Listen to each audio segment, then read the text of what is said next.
за да ръка по бебцета. Аз съм Илюминати ТВ.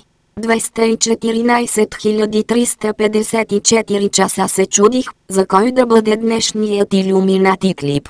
И реших да бъде за пирата, който обича компот и играе в пакта, именно Дидоди.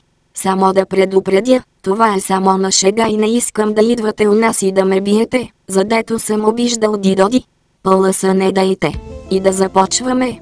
Така Дидоди има 6 букви. Дидоди цъка Clash Royale. Clash Royale има 12 букви. 12. А той има 120 000 абоната. И двете числа започват с 12. Това е случайност. Както казахме, в името на Дидоди има 6 букви, всъщност съответно с долната черта стават 6.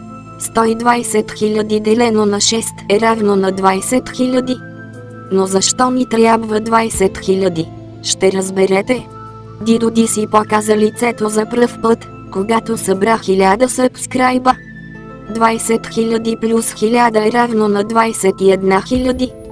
В книгата Пакта началото пише, че според него пакта е религия. Религия? Да. Точно така. Религия има 7 букви. 21 000 делено на 7 е равно на 3000. Илюминатският триъгълник има 3 страни. 3000 по 3 е равно на 9000. Всичко взе да се изяснява. Дидака играе Майнкрафт. Майнкрафт има 9 букви. 9000 делено на 9 е 1000. В триъгълника на Илюминатите има едно око. 1000 започва с цифрата 1. Това беше неочаквано. Дидоди. Познат още като Дидака Илюминат. Още не е напълно потвърдено. За сега чао.